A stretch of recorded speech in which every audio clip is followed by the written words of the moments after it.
And we are now back live running on Twitch. We're just going to stream on Twitch tonight because of some of the issues we've been having to make it easier on this.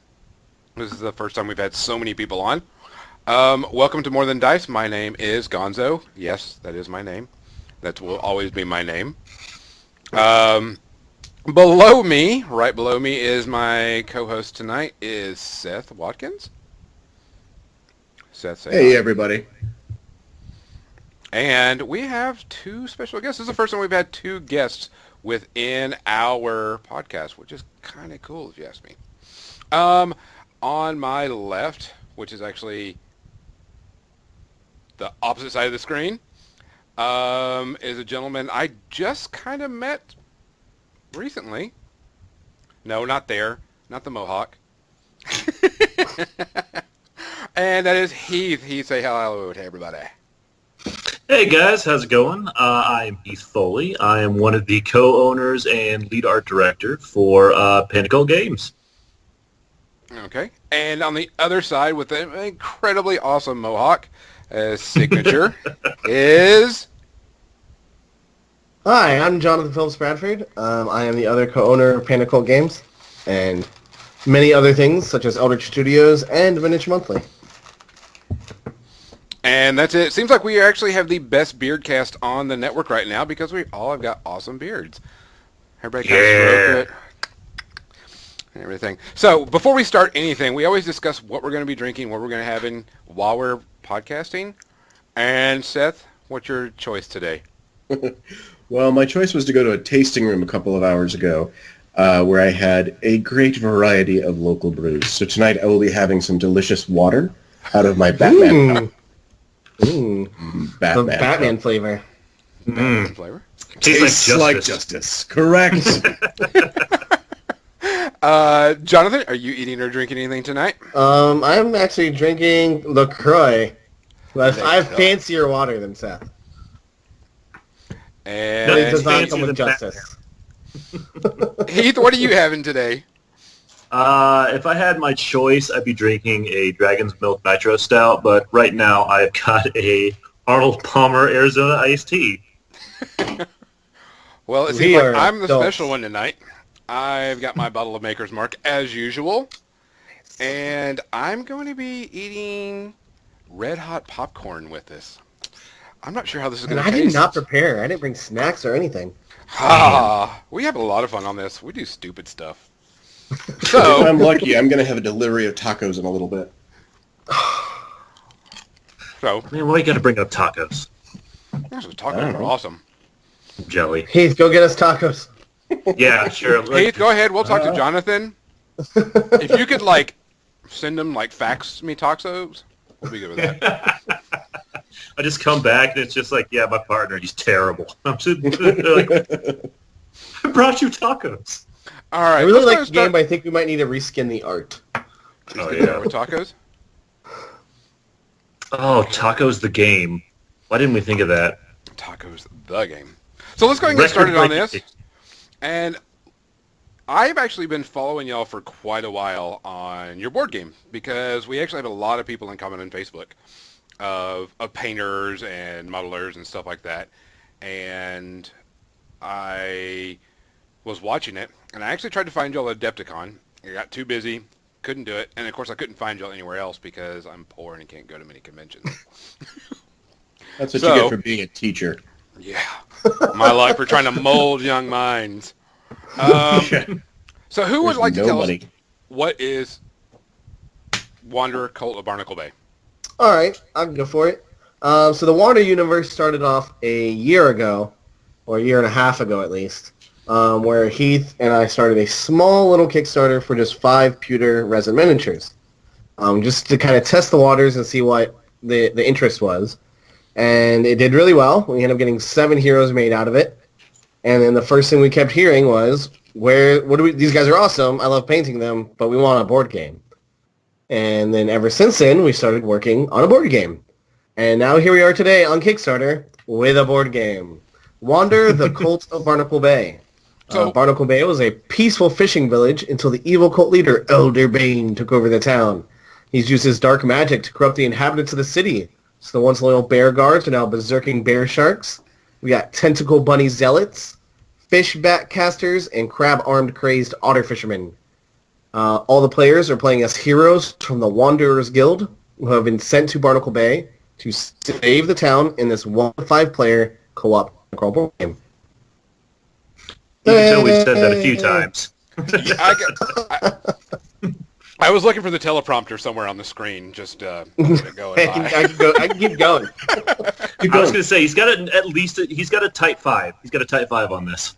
I was like, I can probably tell you the whole demo.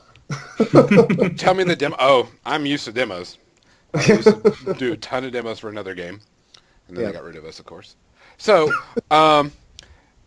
y'all just kicked off your Kickstarter last week, and what was it? Within 4 hours, y'all were fully funded? Oh no, it was a little bit longer than that. It was right after 24. We were fully funded, which is still frigging awesome. I think it was right at like 26 hours, technically, that we were fully funded at $50,000. I'm pretty sure if it funded in 4 hours, our eyes would have melted and we would have started panicking. And joy panicking.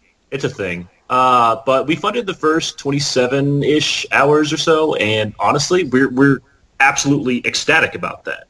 We couldn't be happier. And as of now, as of doing this podcast, we are currently at over 100,000, which is 200% of our funding goal, which is pretty rad. It is super awesome. Everybody celebrate. Hey, woo, woo, woo. So with that being said, how do you figure out what to set your funding goal at? Because I mean, I've never kickstarted anything. I've helped fund people's Kickstarter, but how did you come up with $50,000? Well, most of that is based off of research that we have done. So basically the whole year and a half after that Kickstarter that we did last year leading up to now, a lot of that has been spent doing game development. I mean, countless hours of game development. But the other half of that is legitimately doing research on manufacturing, shipping, pledge management, all that stuff. So the second we started making the game and really getting into it, we're like, all right, cool. Well, we know we have something on our hands here. Now, how do we actually make something that we can hold in our hands? And that's where a lot of that research came into play. And basically what we did is we started researching manufacturers over in China, because what we want from the base game is good quality at a fair price for production, so we can get something into gamers' hands that is the best thing we can possibly deliver. And honestly, we found, I think, 4 or 5 different manufacturers over there, because we want mass production. We want all the miniatures to become pre-assembled in the game. We want the big box experience. Mm-hmm. So we started talking to manufacturers. We started sending them over really, really accurate information about what we want in the base game, what we want to be involved. And what ends up happening is they send us quotes back. We work with them a little bit, try and figure out what the best price range is, and basically compete them off of each other, because they are very, very competitive for that work. Once we found a company that... Sorry, go ahead, Jonathan. And also, before doing Pinnacle Games and Eldritch Studios, I was with Cool Money or Not for 5.5 years. So I learned a lot being there, right? I've seen a lot of the games designed, created from beginning to end of the entire process for a very long time, and you learn a lot being there. Especially when I first started working there, there was only 10 of us at the Cool Money or Not office, and it was right at the boom of CMON. So it was a lot to learn. So we all wore a lot of hats. So everyone kind of had their fingers in a little bit of everything that was going on. And it was an amazing learning experience, to the point where luckily I have some knowledge I learned through osmosis, if you will, to work on our own company. Yeah. So once... Ooh, sorry, go ahead. No problem. With being that said, and you've got your funding now, and you double your funding, and you've got tons of Kickstarter, tons of extras going. Of extra miniatures and stuff. What's next after this is the Kickstarter's over? So after the Kickstarter's over, we've got a lot of things planned, but from there we just finish up all the assets that we need, a couple more dotting our T's and crossing our I's, if you would. Finishing up, making sure everything's ready to go for production, finishing out all the layout of the rulebook, make sure everything's edited, properly worded. make sure all our sculpts are ready to go, and then we send it all over to Longpack, and production begins. Yeah. We have a goal of getting everything to everyone by September, but we wanted to just make sure to give ourselves enough time. We're pretty confident that we'll be able to deliver before then, but we didn't want to overpromise because we all know things can happen. There can be things that happen in China. There can be quality control issues. We wanted to make sure we had enough time to deliver the best product to everybody. Yeah, literally in China, they have Chinese New Year, where basically most of the workers take a month off, and a lot of the workers don't come back. So, that's a production halt pretty quick there. But stuff like that has a potential to happen. So September is kind of our safe date. So, with doing the Kickstarter, what is the biggest problem that y'all had? What's been the thorn that's like, oh crap, this is not going to work. Oh crap, I can't do this anymore. Well, I wouldn't say I couldn't do this anymore. The probably the hardest things. You never know what everybody's going to want. You think you have it laid out perfectly to deliver. Everybody's getting all the stuff they would want, and then the comments come pouring in, and we've very, very carefully reading every single comment that comes in, and we're like, oh crap, people want this, not this. How can we make changes to what we've had planned without hurting ourselves financially while still appeasing everyone on the Kickstarter? That has been a very hard part. Lack of sleep is a really hard part. Because we live in the U.S. Yeah, so we live in the U.S., so I normally go to bed around 2 in the morning. Around that time, people from China or Europe start making comments and talking about things, and we want to be sure to answer everybody's questions and concerns as quickly as possible. And then I can't go to sleep when I know there's a bunch of people commenting on the Kickstarter because it's like, what if people are mad? I gotta fix this. So that would be the hardest thing. It's like a painful dream come true or an amazing filled nightmare. Yeah. So should have just some Tim Burton music playing in the background whenever it's all over with. Yeah, all of this is just amazing. We are so grateful for all our backers, and the feedback we've been getting is just absolutely phenomenal. And the fact that we're at 100K now is just, it almost feels it's not real yet, right? Yeah, it's a little peculiar. It's going to be very real when that money gets in our bank account, and then we have to go, oh God, we're going to have to deliver this now, which of course is exactly what we're going to do. That's good. I honestly think that's going to be the easier part. That's why we did all this research. We've got all the lines and our ducks in a row for that part. Mm-hmm. So I feel getting it to the people is going to be the easier part because we are a 3-man team. So we made sure we are not the ones handling all the shipping. We're going through a third-party shipping company to make sure it's EU friendly and AU friendly. Getting it to all the customers in the most professional way possible instead of trying to have 3 people do it out of my garage. What could go wrong with that? Come on. Yeah. Isn't that how Apple started? We wanted to stick to what we're good at, right?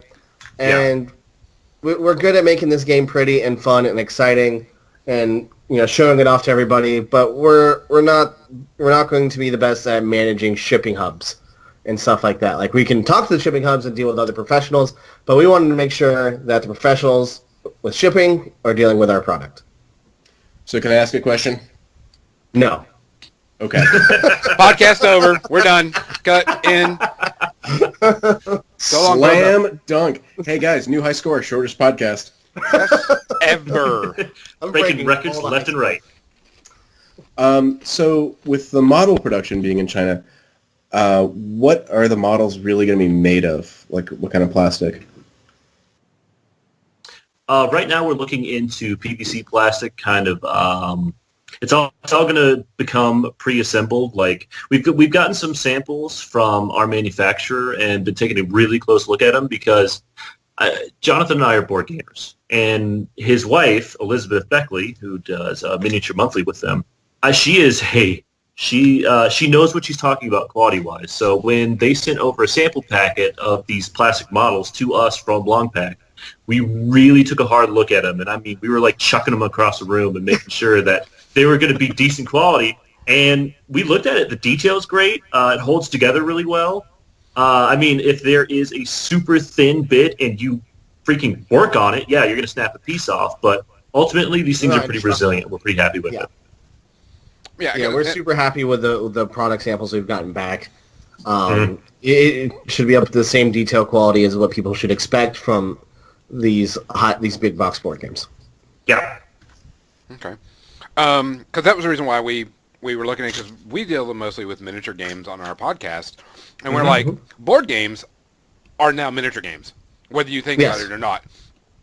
The day of just having a little chit for your guy is kind of out the door now. Everybody wants full miniatures. Everybody wants something that looks good. People want something that's going to be, hey, I got this. It's good plastic. I'm going to paint it and put it on my board. So that's the reason why I've been looking at y'all and just keeping an eye on it and everything, because I love miniature board games. That's like one of my things. Me too. I have a ton of board games, a big old shelf of them. But what I really like about it is the play style, because there's one aspect I like about your game more than anything else, and they can be played by one person. Yes. Yeah, I'm actually really curious about 1 that. to 5 players. So how does one player work? Because I've heard of this concept. I've never seen it in practice. Okay, so when you're playing one player, you will need to play at least 2 heroes for some scenarios. Well, the game does scale up and down for the amount of heroes being played. In many ways, one of the main ways is the amount of enemies that are spawned onto the board are scaled by the amount of heroes in the party. So amount of enemies on the board. So when you spawn an encounter, you spawn one spawn card per hero on the board, plus 1 spawn card for every large size tile in the encounter. So the amount of enemies is dictated by how many players are being played, and then how large the encounter of the area is. So only 2 heroes is going to be less monsters than 3 heroes, 4 heroes, 5 heroes. You will need to play a minimum of 2 heroes for a lot of scenarios, for some, not a lot, but some of the scenarios, because you will need to there's scenarios where the parties have to split to win the objectives. There's 2 different objective points in different parts of the map that you have to split up and get to at the same time. So you would have to play at least a minimum 2 heroes.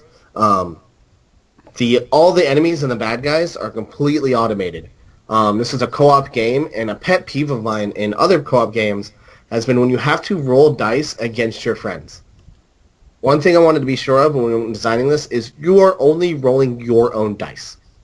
All the enemies do automatic damage towards you when they attack. You just have to roll your defense. When you attack, enemies have a static defense that you have to break through. And it keeps the game fast-paced. So you're not long after I attacked, now he defended, now he's attacking me, let me roll for that, okay, now I defend, and I roll. It broke the immersion of, I am this guy, and we are on this adventure, and me and my friends are working together, instead of me and my friends are working together, now I have to roll for the bad guy, and I'm like, oh, sorry, I kind of killed you, I didn't mean to.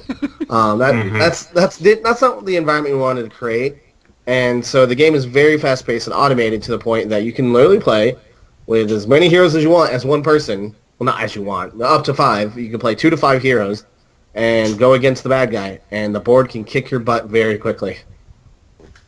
I'll put it this way. I'm the kind of guy that loves a Denny's menu because I can just point at a thing and grunt in order. So when it came to actually helping Jonathan, so Jonathan is the main guy behind the rules for this game. I've just kind of been a good counterbalance to him for like, no, that's way too vicious, or hey, this makes me feel good. We should keep this kind of stuff in. But ultimately, I'm kind of dumb when it comes to board games. But I've been getting better through the process of working on it. So when we have been developing this thing, I wanted to be very clear ahead of time, like, oh, I can operate this one hero and I have no issues. Or I can operate 2 of these heroes and have no issues. So keeping track of 2 heroes, we make it very simple. It's small numbers. It's not a bunch of giant math. You're not chucking 18 D6s and then waiting 30 minutes for your friend to figure out how much damage they did. It's literally smaller numbers, quick, fast-paced gameplay. So someone even like me can get in there, play 1 or 2 heroes, and will be like, you know what? I'm 100% on board. I know what I'm doing. It's easy to pick up. I mean, we've had people play the demo of the game, and they play like Adepticon, perfect example, which was a glorious show for us. We showed off the game to this one guy, and he left. He came back all excited, and then he brought 3 of his friends. And then they left. He came back. He brought more people to play the game. And then once the hall closed, he came back by and he was like, hey, can we play the game again? We're like, yeah, we're on board. That's awesome. So there was like 5 or 7 people sitting around playing our board game one night. And Jonathan and I are just sitting in chairs, sitting back because they learned the rules and they figured out the system so quickly that they were just playing it on their own. We were just there for overly complex answers. And it was a beautiful thing to see. So we've worked really hard at making it a relatively simple system that's got a deep level of strategy to it. Yeah, we really wanted to make sure the game was simple to play, but challenging to win. It's easy to play the game. You know how to move your characters. You know what you're capable of doing. It's not a lot of complexity of how to play it, but you have to work together or you will lose. You have to make the right decisions and work together in the right way, or the board game's going to beat you up. Because I feel like if a game is co-op, it has to be challenging, or what's the point? You have to have something going against you. Mm-hmm. So, I'm guessing, Jonathan, you're the one that worked on all the rules, and just did you designed the rules and then ran it by them. How many iterations did you go through on the rules? Heath and I have been working on the rules for a long time. I mean, it's almost a fluid process. My general idea of what I wanted from the beginning has come true in the end. What I pictured the game, what we wanted the game to be, has come true. It just took a long process to make it all work seamlessly, and coming up with new, unique ideas along the way. Working at CMON, there's a couple of mantras I've learned when it comes to game design. Never make a rule for a rule, because then it's not a good rule. If you have to make up rules to fix other rules, then you shouldn't have it. And also, try to avoid if and then rules. Meaning, you do this, like, when you're, like, you roll to attack. Unless this is happening, then you do this. But if this is happening, then you do that. That keeps the game more streamlined and more dynamic. So avoid if and then rules. Don't make rules to fix rules. And keep it simple. A game doesn't have to be overly complex to be fun. You want people to open a box, especially with a board game. You want people to open a box, go over the rules, and just start at it. It's always a little of a downer when you get a new game and you and your friends just want to open it up and play it. But then you realize you're probably going to have to spend the next several hours sitting and reading and kind of learning it and figuring it out. We want people to just be able to jump right in. And then almost like a video game, like old school video games. Anyone can pick up Mario and play Mario. They know how to run, they know how to jump. But you have to learn how to do it properly to win. Mm-hmm. And that's kind of how we went with our board game. Yeah. So my wife has a really simple rule. She's not willing to play games with me if she can't learn the rules in less than 5 minutes. More than that, she usually has like a 3-rule max, but we can stretch it sometimes. Is this a game that might be good for her? Or is it a little too complicated? We have our demo to be able to show you almost all the base mechanics of the game. We can get you through in 15. To be able to know how to activate your character literally takes you 1 or 2 turns. Yeah. Nice. Really, you move, you attack, you decide which way you want to go, you decide which abilities you're going to take. And so Now, how to use those properly takes a little bit more time. Gotcha. Like, especially since it's co-op, right? If you know the rule, if you understand the game, she can be playing with you in no time flat. And speaking of such, Tacos! Taco time, everybody. Aww. Oh, that's so not for fair. Oh. Not fair. Take the So- dog with you. Going back and talking about part of the production and stuff and the miniatures that you have, y'all got some really interesting sculpts. This isn't just here's your ogre, here's your orc, here's your, whatever. Who did your sculpting, and did you do it digital or conventional? Oh, I got That is this. all. So You got it. Go for it. I got it. I got to give this man all the kudos in the world. So all of our sculpts for the game thus far have been done by Patrick Keith. You may know Patrick Keith. Yeah, the amazing, the illustrious, the incredible Patrick Keith. He is an amazing sculptor, and he's an amazing human being. He's literally, I like to think of him as like my industry uncle. Like this awesome dude who I see at all the shows, and we love hanging out with him and grabbing a margarita. Patrick has been sculpting for, I think, 15 plus years at this point. He has sculpted for Privateer, Dark Sword. He's got his own line of models. Reaper, yeah. He's got his own line of stuff with Bombshell Babes and Bombshell Miniatures. He's got his own game called Counterblast, which is really fun. Patrick has been sculpting for a really long time. So when it came down to... so when we did the Kickstarter last year, as an example, I thought... instantaneously, I was doing a lot of chibi art at the time for Ninja Division. So when we were working on the miniature line, I was like, I like chibis, but I'm not 100% on board with making that kind of visual style for the game. So we went for more of a cartoony edge to it. So my first thought was, well, maybe we need to find a sculptor who specializes in cartoony stuff. So I hunted a guy down, and the initial sculpts we got were great.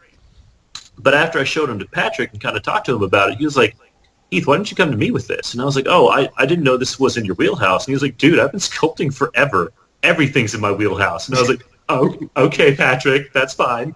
So yes, please. Yes, please, and thanks. Like Patrick he should be a legend. I honestly think he is. He just hasn't gotten enough credit for it. So when it came to working on the board game, the first instantaneous thought we had is who are we going to get to sculpt these insane designs I'm coming up with was Patrick Keith. He is the go-to guy. So Patrick Keith is Elizabeth's been painting for him for years. She's always been a huge fan. Yeah. We've all been fans of his work. So once we realized Patrick Keith was going to be our sculptor, we all kind of had a little bit of a fanboy moment. Like, oh my God! Yeah, watching his sculpt work in progress pics come in were glorious. And you asked if he's digital or traditional. He's traditional. He's old school. He is. So he's doing that stuff by hand. There's a couple of things that he can do in 3D sculpting. Like he's helped us tweak some designs in the past for some things that we had done in 3D that he's assisted us with before. Last Kickstarter, this one, 100% Patrick so far. He's done all the sculpting. It's all been done traditionally, and it is beautiful. I am so happy with it. I mean, just every time I see the otter crab and put one on the table, it makes me giggle because it's so freaking adorable and fantastic. Yeah, I had actually met Patrick Keith because I didn't know who was doing it because I was curious because I'm actually going to be having Patrick Keith and Doug Hamilton. Oh, awesome. On my show, and we're going to be discussing the differences and discussing different, because Doug's strictly 3D and Patrick is traditional, and so we're going to have them on our show talking about that because people have been wondering.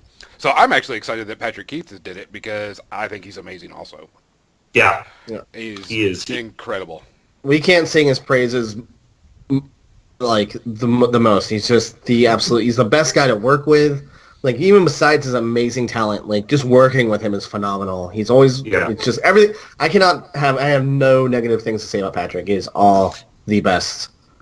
I think it's Does he have a funny good beard? Does Patrick doesn't have a beard?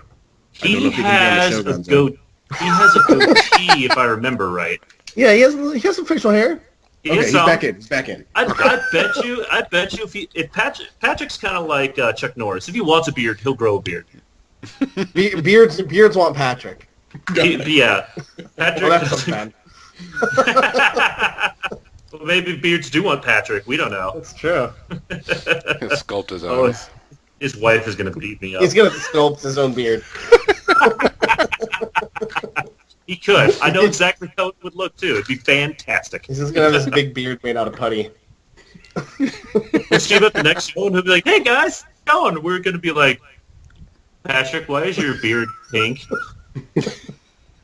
I'm in the processing stage. It hasn't dried yet and painted, so just give it a minute. Elizabeth's going to start painting his beard. He's just got a hairdryer, and he's like, guys, it's hard. Just give it a few minutes. Man. Going back on the models, these are all unpainted models, and they can take primer and paint really well. Yes, we actually have painted versions of one of our updates. We're going to add them to the page. We just haven't yet. We do have paint also on our BGG page. We have painted versions of all the enemies that are painted so far. We've also posted work in progress. Elizabeth is currently working on Roland and Elder Bane. They do paint up beautifully. I could probably pull up one and do a screen share. Well, to be fair as well, Elizabeth is a professional grade studio miniature painter, so I'm pretty sure she can get her hands on anything painted up beautifully. But normally, like if she had any complaints, that's great. Yeah, absolutely. But no, normally if she would have any complaints about model quality or anything like that, she'd tell us straight up, and we haven't heard a peep. She's just been like, I love painting the otter crab, and it's like, okay.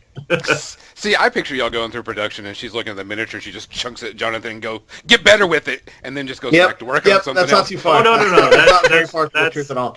No, not at all. She saw it, she'd just be like, this mold line's terrible. Fix it. It's like, oh, okay. If I do screen shares, are going to work on here, since it's going through XSplit or no? It might. I haven't done I'll try it. Let's see, because if it would, it would show up on your Bam! Screen. Negative. Nope. Wait. No, you got rid of everybody. Everybody's disappeared. Oh, there is one. It's Bear Shark. Yeah. It's Bear Shark. Yep. All right. It's kind of cut off a bit. There you go.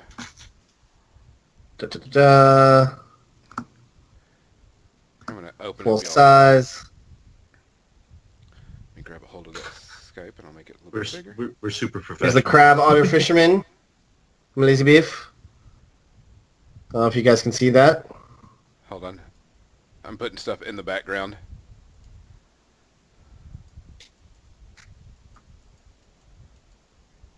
There you go. So you guys can see that one? There we go. Now they can see it. We got a little bit of lag delay whenever I try to fix stuff, but... That's fair. I'm sorry. Am I breaking the show? No. I just got to reposition stuff all the time. How big are these? What size millimeter are these? So they're all 32 millimeter, except for the Bear Shark. He is 42 millimeter, which is pretty massive. If you stepped on a Bear Shark, it caused some real pain. But yeah, they're all 32 to 34 millimeter. We know a lot of the other kind of cartoony / chibi style games out there have models around a similar size, and we wanted to have something a little bit bigger on the table, something a little bit more fun to kind of dig into those details and paint up. I mean, we've had so many hobbyists knocking at our door asking us, hey, can we get the Bear Shark, or can we get the otter crab? I really want to paint them. We're like, we can't do that. We can't do it yet. Just back to Kickstarter. It'll be great. Well, didn't y'all do a contest for painted up model? We did indeed, which was won by Andrew Mayer. Yeah, it was just a pitching contest. Yeah, it's just unpainted Bear Shark, which we basically got a bunch of hobbyists out there, and we said, hey, if you guys paint up any of your pre-existing water models you picked up and send us some photos, even work in progress, doesn't have to be a finished model. By the end of the week, we'll announce a winner. We'll pick one of you guys randomly, and we'll send out a Bear Shark. And we got so many people started sending in models and pics. It was great. It's wonderful to see people actually paint these things up. Like, I can't wait until we get the board game and all these additional heroes out there into the world and see what people do with them. It's one of the most rewarding aspects of this whole thing is seeing other people's creativity on this kind of blank canvas that we've given them. I mean, it's a lion and plate mail. It's very surreal to see people I don't personally know talking about Wander and posting painted miniatures about it. Yeah. That is so strange to me. Like, how do these people know about this? This is really weird. It's bizarre. The magic of the internet is wild for us. We were featured on Beast of War recently. They were talking about top podcasts of the week, and they were talking about our show, and that was just the strangest thing to me. Like, these people that I've never met before are in England right now talking about my game, and that is amazing. Get you all giggly, get all fangirl, and just... Yeah, just a little. Just a little. Slight freak out. Oh, I can see that. Slight fangirl freak out. Well, honestly, because of how exhausting a 3-person team running a big Kickstarter is, it's kind of like, yay. Because if we have a moment to sleep, we take it. Naps are keeping us alive. Oh, I'm sure. We did have some questions from some of the viewers and a couple people that were on our Facebook page. One Awesome. of the ones that came on the buy-in later after the Kickstarter's ended. Because We are not sure about that one. We may be able to open late pledges, but right now we just don't have the answer for that, so we can't promise that yet. First, we have to make sure we're putting all of our time and energy into making sure everything on this Kickstarter page is going properly right in the moment. And then we will work on our pledge manager, and once the pledge manager is up and open, we will see what our capabilities are of doing late pledges. okay, 'cause I know that's been kind of a thing that's going on lately with Kickstarters is I didn't get to do it because I'm too poor or something came up. I didn't get in on it, and they're like, well, we're going to open it up again, and you get to have it. Just go to our website and you can do it there also. So some people are asking. Yeah, we're not saying no, but it's something we would like to do is what I was saying. We would like to do that. We just have to see what we're capable of doing first. Yeah, again, we are, and we've had to reiterate this on Kickstarter a couple of times, and I understand why. We have a very professional-looking product, and a lot of people said, if this is on CMON shelves or Fantasy Fights shelves, like it would blend in naturally. Like it looks really good. So I think a lot of people don't seem to understand that we are 3 people behind this. Me doing art, Jonathan doing rules, Elizabeth painting models, and making sure we don't die. She is Team Mom, and we love her to death for it. Love you, Liz.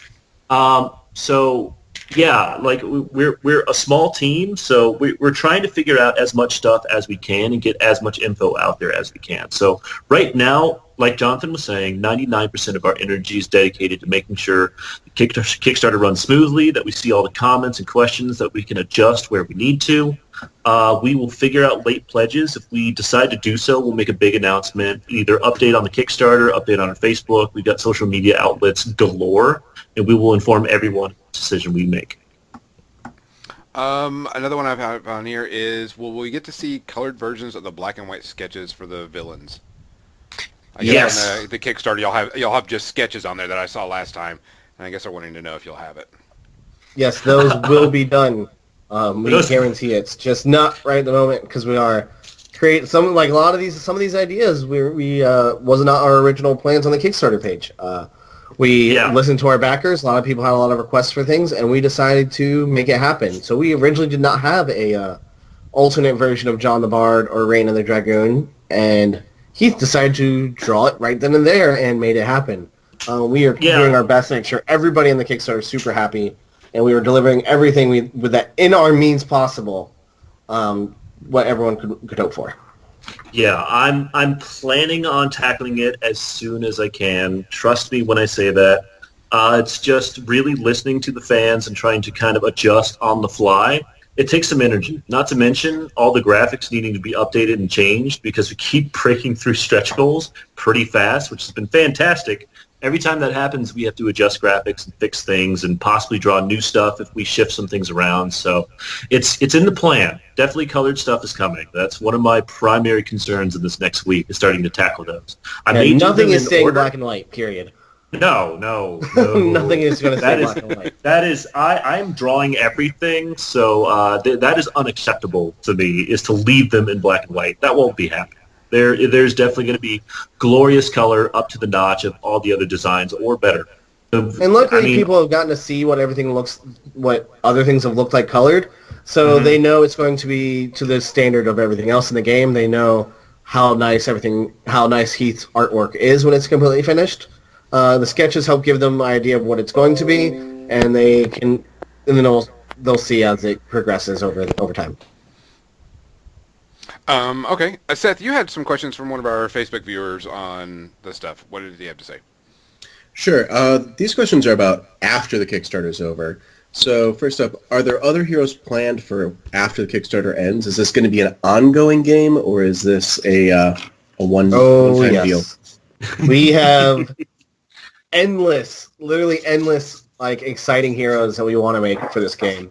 We'll do everything we can to put as much into the Kickstarter, and then after the Kickstarter, the game's released, and if the game's doing well, that means we'll have enough funds to continue to make other heroes and possibly more expansions that we've talked about in other shows, and Well, we plan on Wander becoming a ever-growing world, right? Barnacle Bay is just the first story. We want it to keep growing and growing and growing, and with that, we'll become new heroes. Mm-hmm.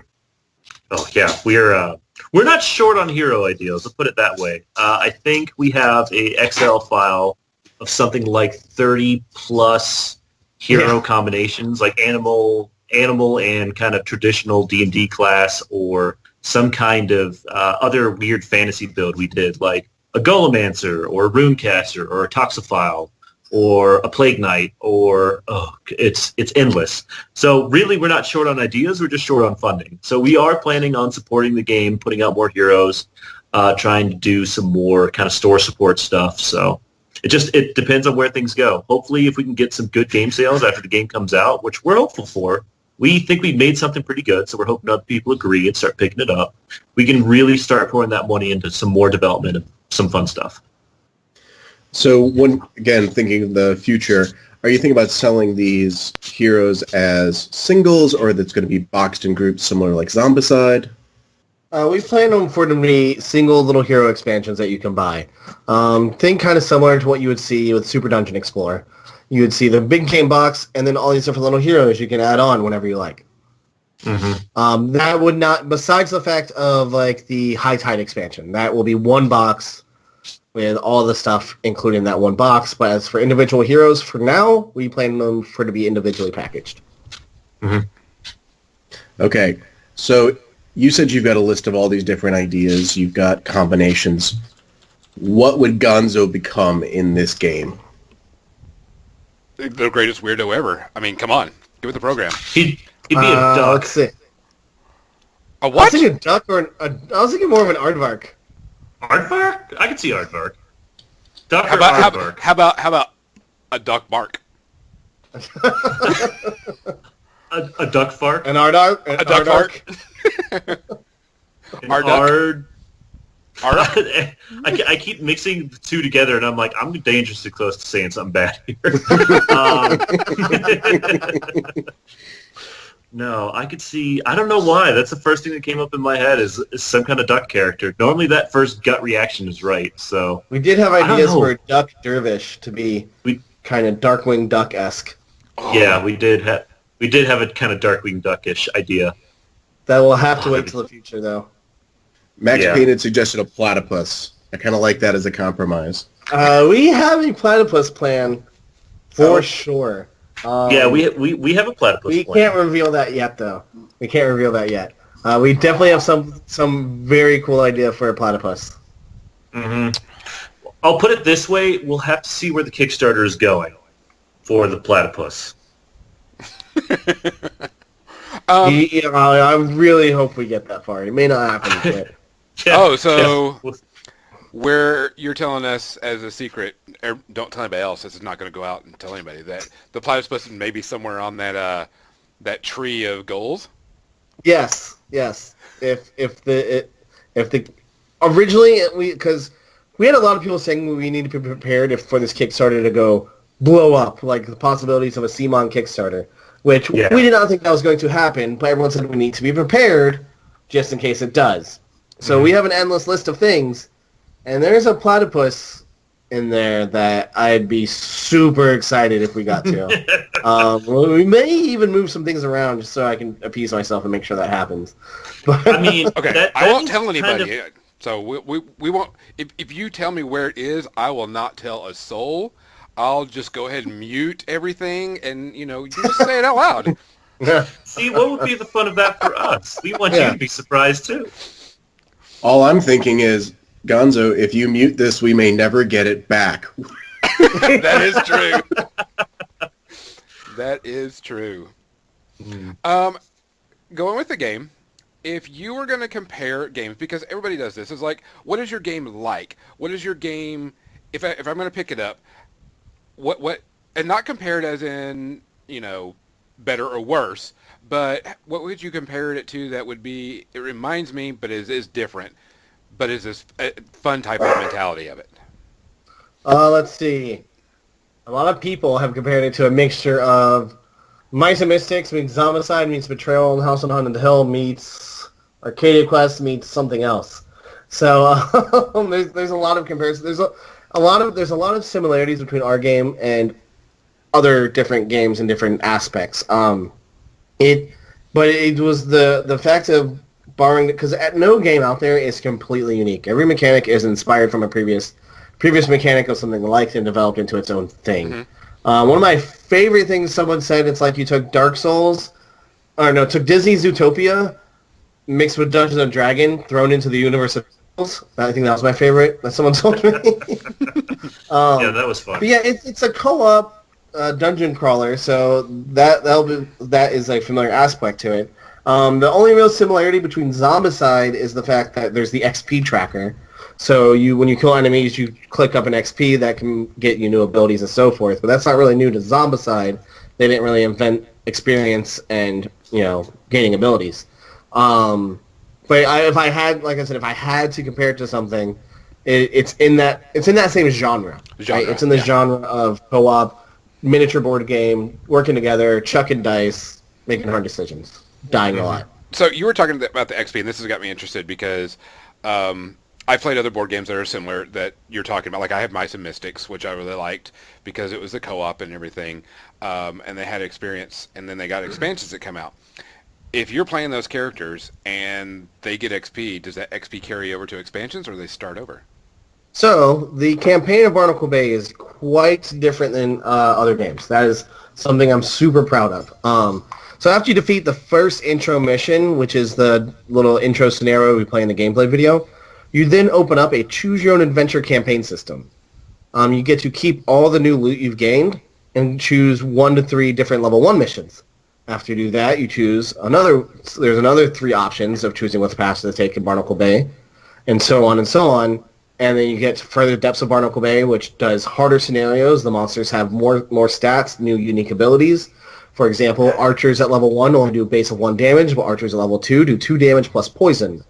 Different enemies start becoming more dynamic and more unique as you get further into the game, which is intentional to allow you to learn how all the enemies work at their base core level. And as you get further, they become more and more diverse and dynamic instead of throwing it all at you at once.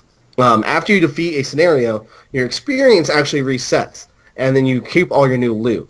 That allows a couple of different things for a campaign system that most other games don't do. Each character has essentially an experience tree, kind of like an MMO or a lot of video games, allowing you to specialize your character, going offensive, going defensive, unlocking new abilities. Since your experience resets every scenario, you're allowed to try different builds every single mission. Because there's some scenarios you're going to want to go way more offensive, some characters want to go more mobile or more defensive, and the scenarios are going to require the party to probably spec the best way possible to work together. Another fantastic thing about this is we've all played a campaign of some sort, and then a friend comes over and he wants to jump in and play, and there's no real way to add him in. With Barnacle Bay, that's not an issue. You can just give him a character, chuck him a couple of new item cards for the level you're at, and you are good to go. And then you can start working on a new mission. Think of it almost more like adrenaline, and then your gear is your long-term progression. Experience is more your short-term progression for each scenario to keep that ramp-up feeling of dynamic fighting and getting new abilities happening constantly, while the long-term progression is gaining new loot, which also grants you new bonuses and special effects. I like that. Sorry. No, it's fine. When you're passionate about something, you talk about it and you're proud of it. So I totally get that. If you let us ramble, we'll go on for about 6 hours. Oh yeah, I'm also the timekeeper, so I have to make sure. Now, without my dice, I keep going. This is amazing. Yeah.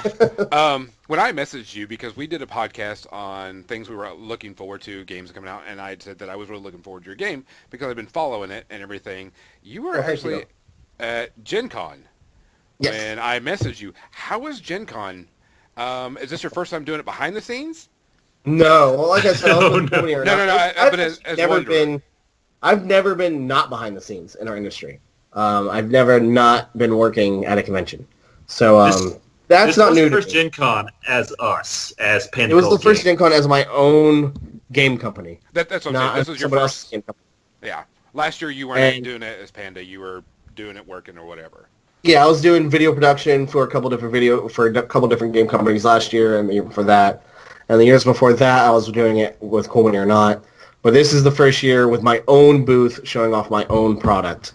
Instead of selling everyone else's stuff, I got to sell my own stuff. And it was bonkers. Yeah. It was absolutely amazing. We completely underestimated the hype that we were going to have. Just like Adepticon. We had a 10 by 10 booth, 2 demos running, and the booth was absolutely packed, open to close, every single day. 10 to 15 people inside of the booth nonstop. There was points I couldn't even fit into our booth.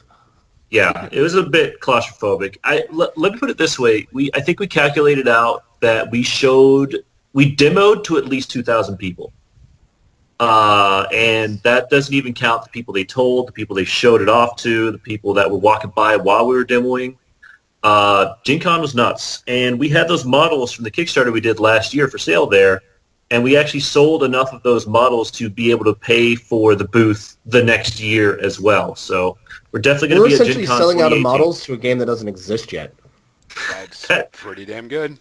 That felt good. I mean, we were confident the game was going to get made no matter what we were doing. So it's not just like, here, have this thing for something that isn't real. But we were really proud, really, really, really happy. And I mean, the response we were getting at Gen Con, like Adepticon, blew our minds. People who demoed the game love the game. We've had only a few people ever walk away from it in the thousands of people who have tried it. And mainly because they say, oh, well, I'm not, the art style isn't my thing. Or I'm a Eurostyle gamer, not a Ameritrash gamer. We're like, okay, that's fair. We can't fault you for that whatsoever. But 99% of people are like, this game is fun. I want to play this more, which is exactly what we want. One of my favorite moments was probably Origins. Jonathan Ying, who's the game designer for Imperial Assault, came and played the game. Mm-hmm. And he was telling me about what he did. And I was like, oh, man, you did Imperial Assault. I love that game. And he demoed. And he looked at him and goes, I think you just made one of my favorite dungeon crawlers. And I almost just, fell over. Just like, it was just, it was amazing. He was like, I'm really impressed. How's this your first game? The rolls are so tight and fluid. And coming from a big name game designer for such a hugely successful game, telling me that was just amazing. I can't put words to it. That's awesome. Seth, I know that you probably have a lot of questions about the hobby part of it. So some of the stuff that I immediately thought of first is, so if we want to get the models from the previous Kickstarter, is there a way to get those right now? Yes, so there is. As in on the Kickstarter or just as individuals? Just as the individuals, because I know you've been selling those at cons. Yes, those are for sale. Go ahead, Heath. So those are on sale at the redpandaminiatures.com. There is a store tab. You click on that. You'll see all the models. Most of the models are $12 a piece. Tank is $15 just because he's a giant chunk.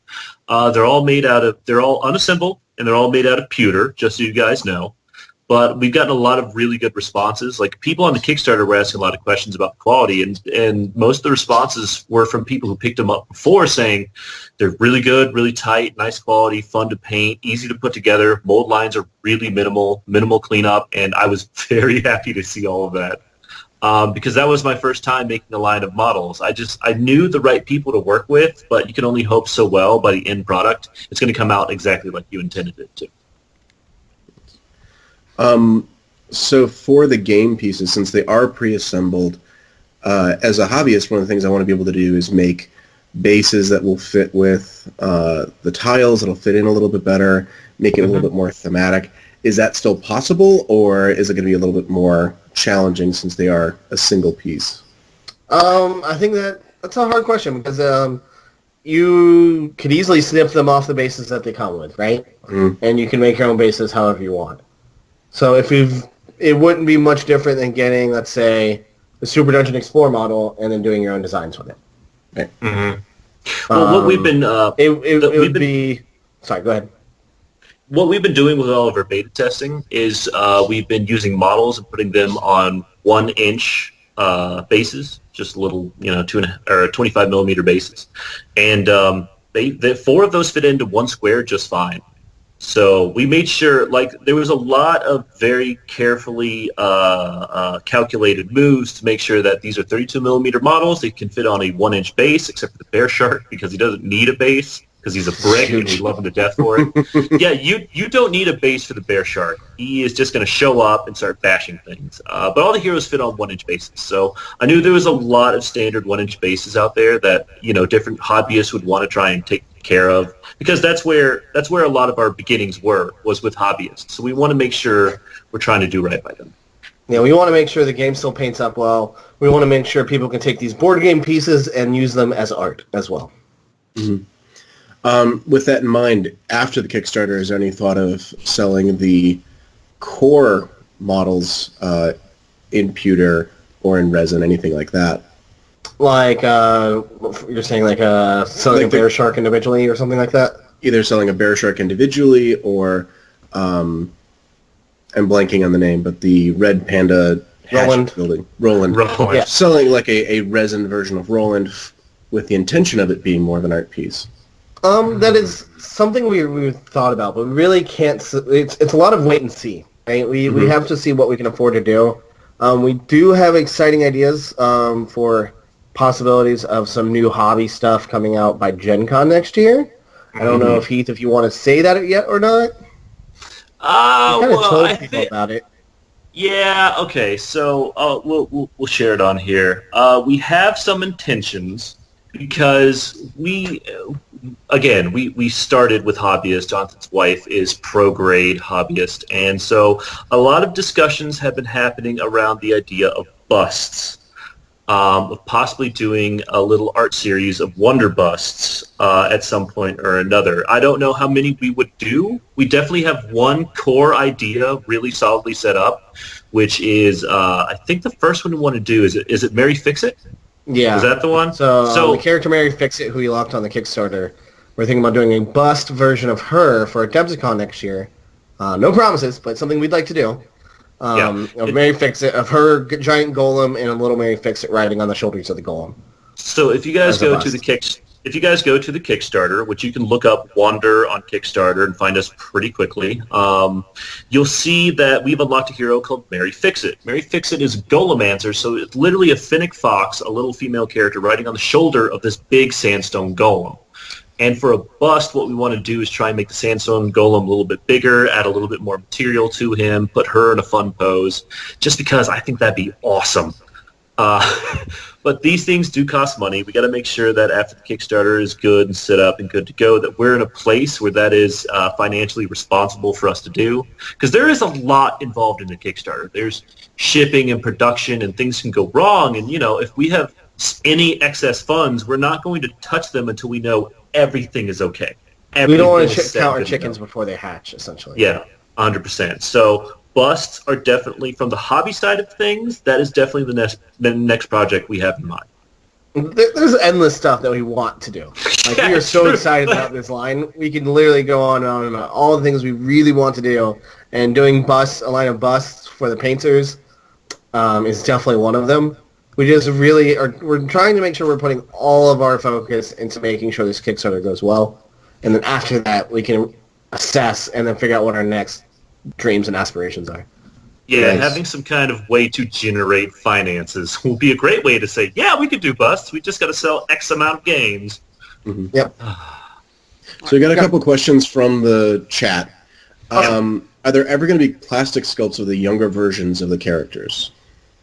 As of right now, that is not one of our plans. The younger version of the characters are... We put them on this Kickstarter so people were able to get in on the deal that they missed out on last year.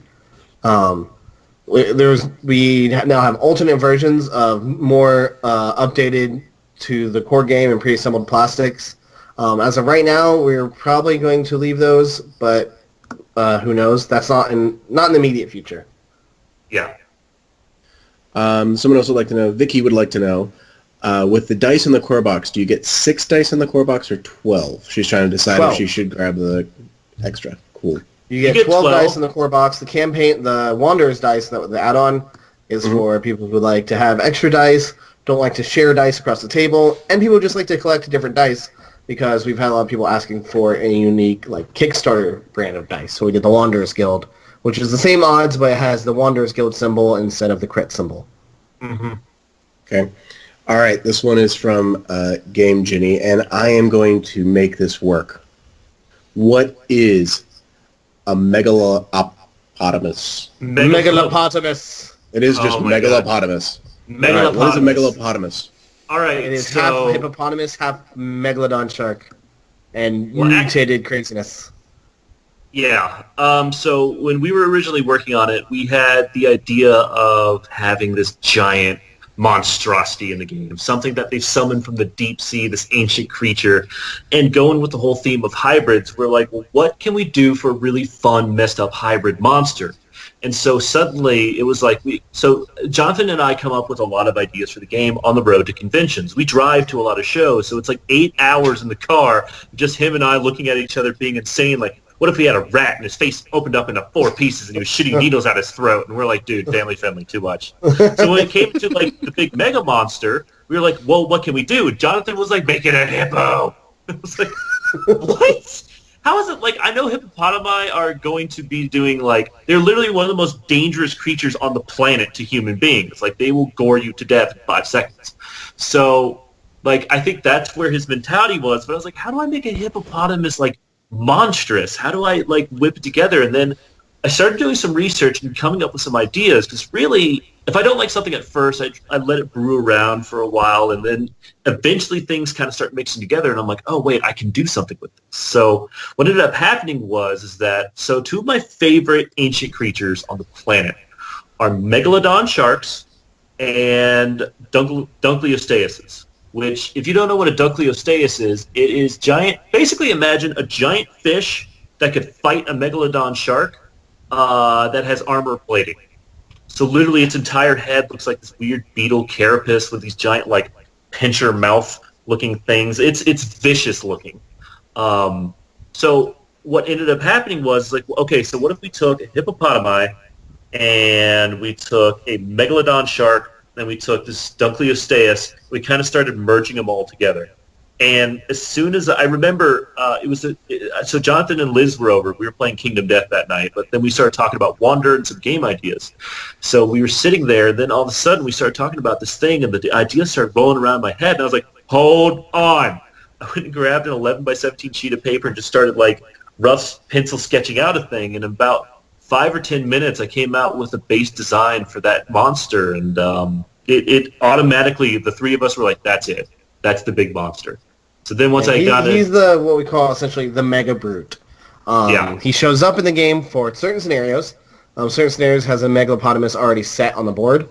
And another way he shows up is if a characters ever get to level 5 on their experience track, they automatically summon one. Mm-hmm. The megalopotamus functions way different than the other enemies, as in he has that's a hero card, essentially. And his actions each turn, whenever he activates, is determined by a dice roll. If you roll a die and you get an axe, he charges forward to the closest enemy, does 2 damage. If you roll a bow, he does AoE to all enemies in front of him. And if you roll critical, he spawns a little crabling out of his back and starts spawning crab tokens onto the board. And it becomes nasty. Yeah, they are. So once you get level 5, you are super powerful, but then you have to deal with the megalopotamus, who is super scary. Yeah.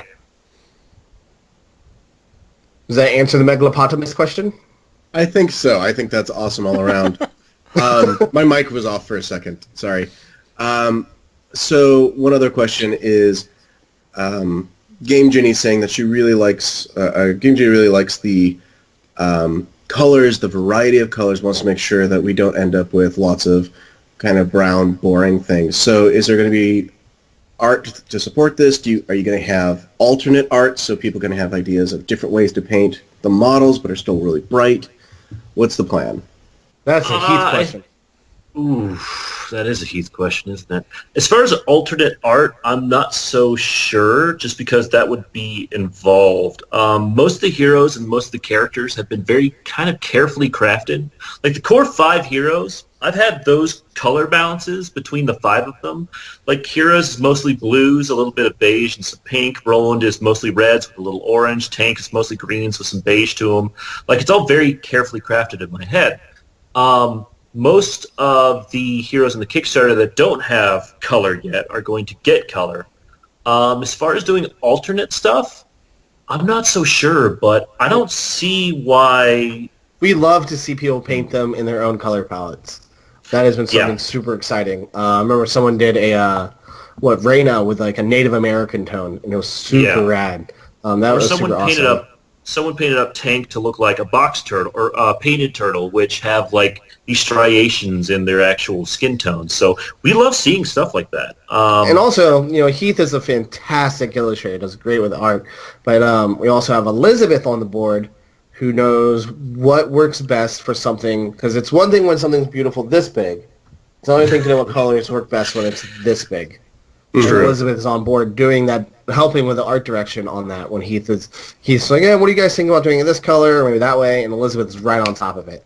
Like, this might be better if you push this contrast a bit more here, or maybe a little bit more of a balance on this character. And so it's been amazing to have her on board of helping with the color choices and art direction, because she knows how it's going to feel when it's this big.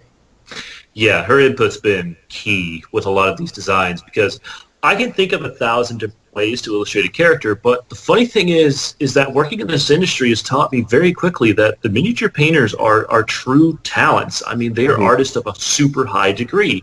I've learned an ungodly amount from just watching little ways they've handled things, like watching them handle non-metallic metals on a tiny illustration or on a big bust, or watching how they handle textures or lighting or all sorts of stuff. And it's mind-numbing. I don't understand how they do it to a certain degree. And then, honestly, it's in most of my illustration work is just kind of a pale attempt to try and recapture some of that magic I've seen these mini painters do with some of these models. So it's been a fantastic thing to watch, and I've learned a ton from it. So I'm hoping in the future, with more work and more stuff, I can really learn to really start digging into textures and more interesting color palettes. Like the Megalopotamus has got like purples and browns and blues and greens and reds and all sorts of stuff inside of there. I did that specifically because I was like, I want to see a painter really try this. I want to see some painters out there and hobbyists really try and tackle this and see what they can do on their own. Just because I illustrate it one way doesn't mean a painter has to paint it that way whatsoever. And I know they won't. You always kind of have art in mind. You always have art in mind for most of the concepts of things. Mm-hmm. It's kind of the core of all three of us. My background's video production and animation. Heath's background is all art. Elizabeth's all painting. So we all have art at our heart, right? So that's where all this comes from. All of the story and everything like that comes from a creative background and a creative sense of the game. Cyanide Bear has one last question we'll take. I like models in place of little tokens that represent pets familiar. Are pets and familiars in the work of the future? Yes, that is something we definitely are planning on doing. Right now, for the moment, there are not pet miniatures, but that is something you should be hopeful for. Mm-hmm. All right. It's something we definitely want to do. Just at the moment, for now, they are tokens, but we'll see by the end of this campaign. Yeah, there's a lot of stuff that we want to be able to do, but short term, the answer has to be, we'll see. We'll see where the Kickstarter goes. And we learned quickly not to overpromise. We're like, yeah, we're going to do this, and then we're going to do that, and then this is going to happen. We're like, all right, calm down. Yes, we want to do these things, but the pet question is yes, that's definitely something we want to do. Mm-hmm. Awesome. Is there anything you want to share before we go into our media section and talk about movies this week? Trying to think if there's any burning desires we got to tell anybody. Back the Kickstarter. Yeah, back the game. And if you have, back the game. You are amazing, and we love you very much. You actually have had some people back it since we've been on. I know that Menoth John has backed it at least, so you may have gotten a few backers from this.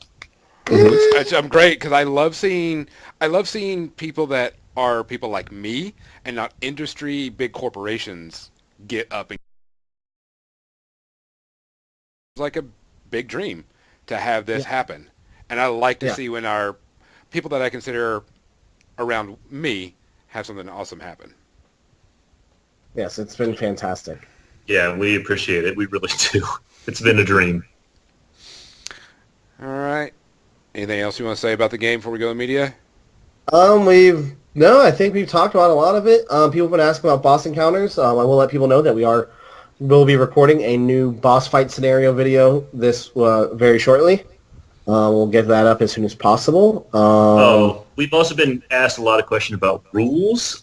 We had one guy ask us, like, do you have rules written up for this? Because if you don't, that'd be a travesty. And I was like, that would be a travesty. To put a major game on Kickstarter and make as much money as we have, just be like, I don't know, sorry. We're working on it. We have them drafted. We have them written up in a way that we understand and we are happy with, but we want to make sure that I's are dotted, T's are crossed, and that has gone out to a lot of game design friends that we know who can read over it and say, this is gibberish or this makes total sense. So we just really want to make sure that we don't put something out there. Yeah, no premature rules out there, because that could break some things very quickly. We don't want anything misinterpreted or things get out of hand. We want to make sure it's the purest version of the best way to describe our game. Mm-hmm. And we plan to have that up very soon. Very soon. I think that's it. Let's hit our media section and talk about movies that we saw this week. I will start off. And I actually watched this again because I've done it. I have to do something while I'm painting because my mind has to keep busy, so I paint and watch TV or do something like that. And I watched Hot Fuzz again while I was painting. And it's still great, no matter how many times I've seen it. I mean, I still laugh at every single time I'm supposed to. It's still, I'm quoting scenes in the movie. Those two guys have the best chemistry in the world. Oh yeah. They play off of each other so well. You can tell that these are two nerds that are like, we are blessed. We're doing shit that we never thought we would, and we're having the best time doing it.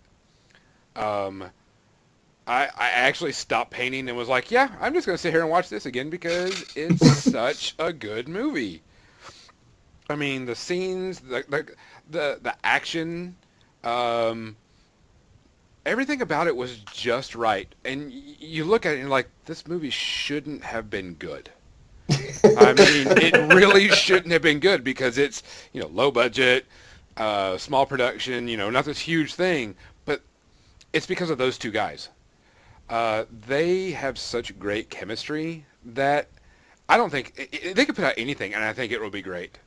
Because they did where they tried to recreate Star Wars, and they were doing one with C-3PO and R2-D2, and that came out. I don't know if it came out recently, but I saw it recently, and that was still funny. I think I watched it 3 times back to back because it was stupid funny because they just have great chemistry with each other.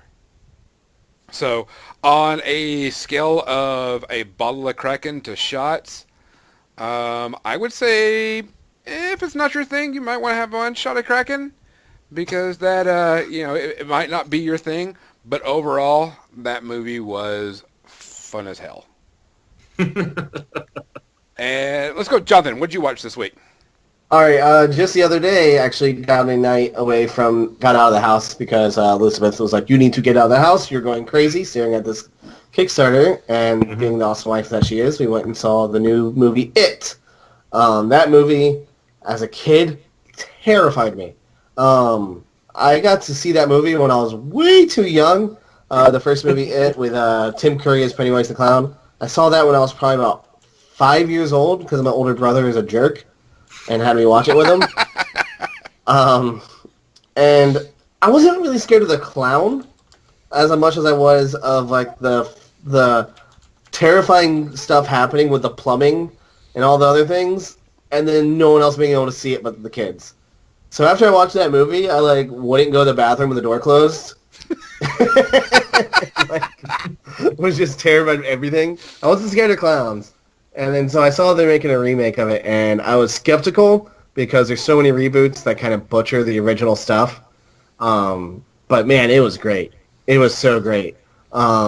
Which is great to see because I've always been a diehard '80s horror movie fan, '90s horror movie fan, and they really did it justice. It actually broke a ton of records, box office records. I think it's the second highest rated R movie of all time, right underneath Deadpool, and the highest grossing horror movie on the opening weekend, which was super awesome. The kids in that show were so real because the dialogue between the boys is so true to how we all talk to each other as boys, as 12-year-olds, with just foul-mouthed awfulness, like talking about each other's moms and sisters and just grotesque stuff that they would say to each other, constantly bashing each other. And the dynamic of the acting was very, very, very good. The clown was terrifying. It is very hard to top Tim Curry as Pennywise the Clown, so I'm very happy they did him very differently. They didn't just try to recreate the same thing Tim Curry did. They gave him his own unique spin.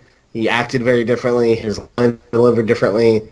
And there was a lot more to the movie as well. A lot of people don't realize the first movie was actually a straight-to-TV movie. Mm-hmm. It was like a TV miniseries. So now in the modern day, there's a lot more they could do with it. The characters had a lot more meat to them, and it was a little bit more true to the books. I'm actually listening. I read half the book a long time ago in high school, and now I'm listening to an audiobook, and it's fantastic. If you're a horror movie fan, I wouldn't say it's overly terrifying, but then again, I'm a fan of horror movies, so I'm a hard judge on that. But it's a good scare. There are some scenes in that really that got me. And I found like a little snippet of one of them online to show Heath, because Heath's a chump and won't go see the horror movies. And, I got an active enough imagination. I whatever. That's just an excuse. I'm too creative to see scary things. I get it. No, I already do, man. That's the problem. But yeah, the movie was great. I highly recommend it. I think it's got like an 80-something on Rotten Tomatoes now, which is actually extremely high for scary movies. I enjoyed every bit of it. One thing I thought that was neat was, so the original movie was based, like the kids were based in 1950s, and then their adult lives were in the 1980s, which made sense for them because the movie came out in the 80s. Mm-hmm. And in this version, the past of the kids is based in the 80s, and then when they come out with the second part next year, the adults will be, I'm assuming, modern day, which is exciting to see. So if you're going to give it a scale of I have to drink a whole bottle of Kraken to watch it to a shot to no shots, what would you give it? So is a lot of shots bad? A lot of shots bad because you have to get drunk enough to sit through it. Oh, well, I don't drink anymore, so I could just not. I enjoyed all of it. But for the layman and the people out there. Yeah. Yeah, I would say no shots. You can just go see it. If you are, well, it depends. If you don't like scary movies, don't go see it. If you're interested in scary movies, go see it. Seth, you got anything for us this week? So I didn't watch a movie this week, but I did get to watch the pilot for Orville, the new Seth MacFarlane show. And it is a tremendous love letter to Star Trek and a comedy. And if only those two things worked together at the same time, it might have been a good show. I think it's got some real possibilities. The cast they have is actually really good. The writers they have is pretty good. But you just, as you were watching it, you're never quite sure where this was supposed to really be coming down. There are two characters that, if you do watch this, it's free on Hulu right now. You could do worse. The helmsman and the navigator are sort of the Chekhov and Sulu characters. They're hysterical. That when they're on the screen, very funny things are about to happen. Yeah, as Maximum DT is pointing out, it's basically Galaxy Quest, the TV show, except they're trying to still be too serious. Even in Galaxy Quest, the movie, which was an amazing movie, the action is ridiculous. The everything that they're doing is sort of over the top, and they, in the Orville show, dial it back a little too much and try to make it a little too real. I would give this, keeping in mind that it's a 45-minute show, 2 shots of Kraken. Yeah. I'm hoping it gets better and that this is just a rough pilot as they find their feet. But right now it's pretty pretty bad. Oh, see, I got to disagree with you on that one. Okay, go for it. I watched it, and I took it as like the Galaxy Quest TV show, Mm-hmm. and laughed all the way through it. Had some really great lines. Of course, it was a start of a series, so it's a Yeah. pilot, so it can change.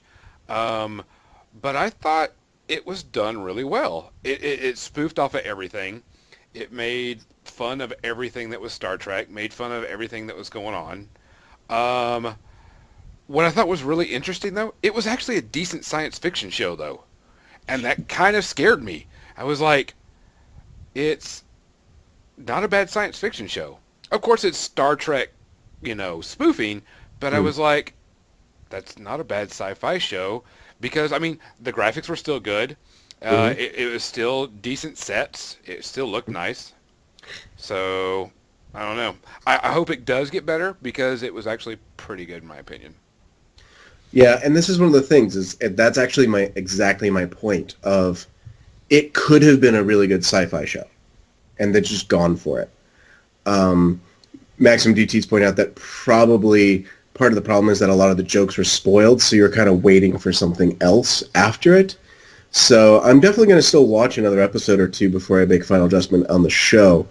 But right now I'm definitely staying wary. Heath, did you do anything this week? Movie-wise, TV? I did, and it's going to make all of your skin crawl because of how 90s-tastic it is. I watched Spawn. Oh, man! I needed a solid nostalgia boost shot into my arm, and I remember being a kid and being like, yeah, Spawn, this movie's going to be awesome. And I remember thinking that when I was an ignorant child. So I like to put on movies and stuff when I am working on something that I know I can just phase out and start working on it. Spawn was so ridiculously over the top that I had to disengage and actually watch it again. And I will remind you that, oh my God, it is horrendously good and bad at the same time. I don't know how they do it. Like, ultimately, way more bad.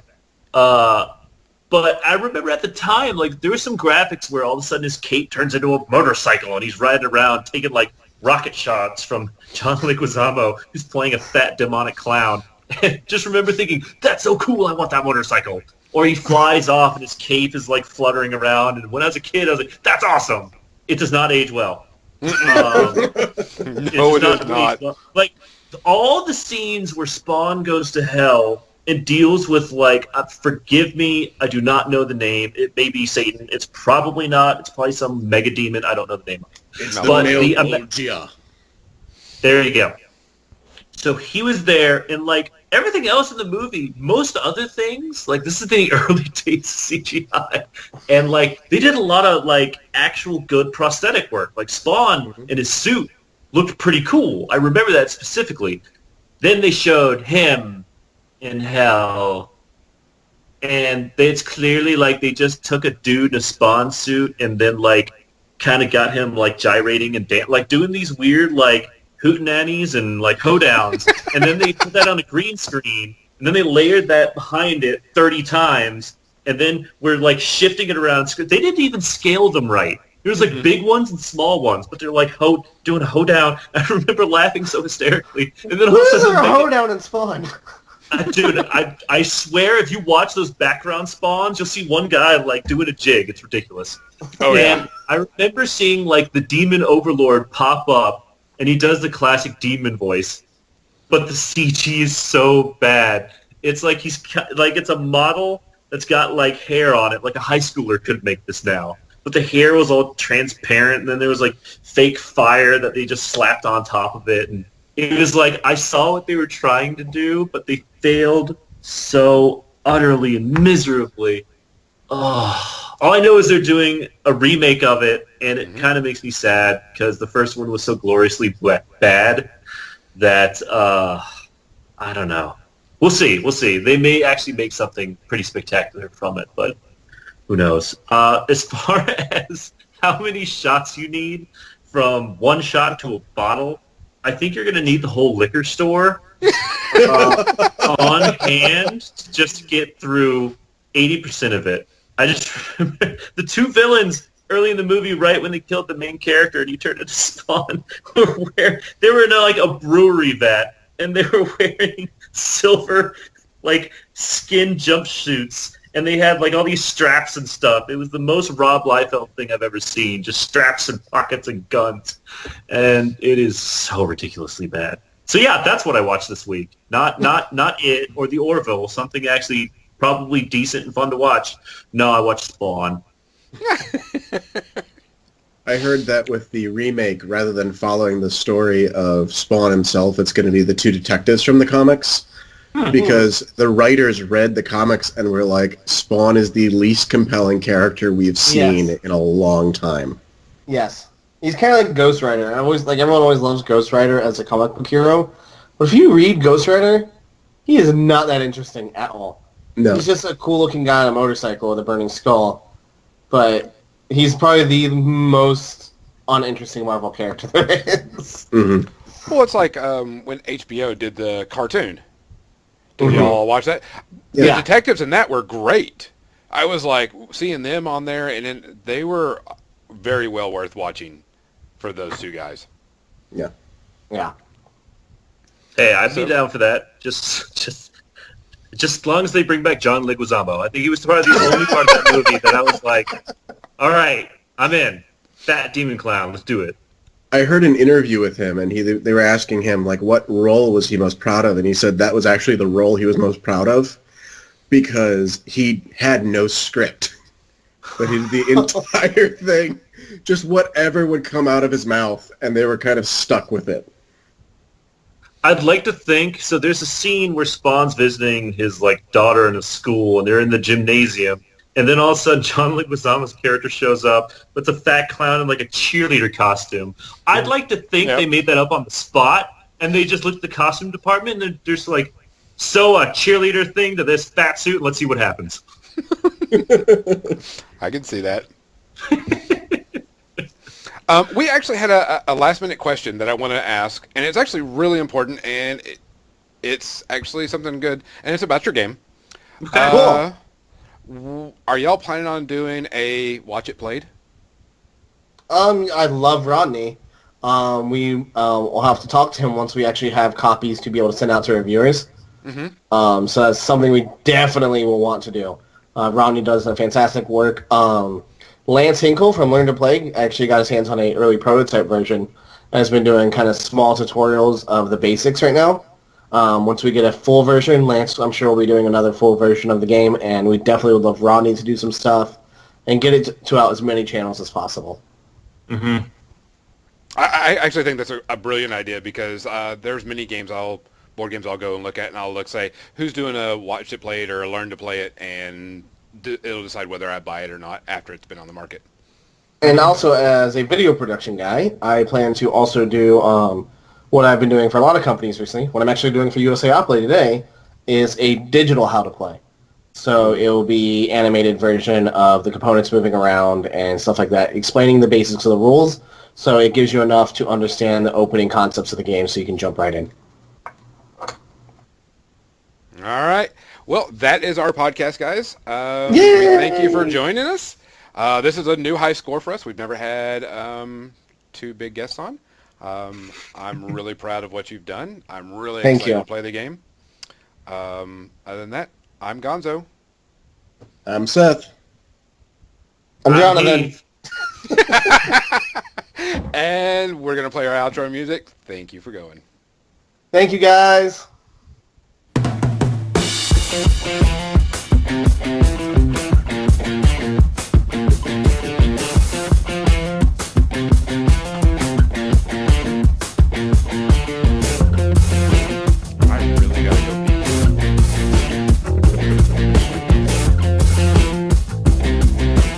Still recording.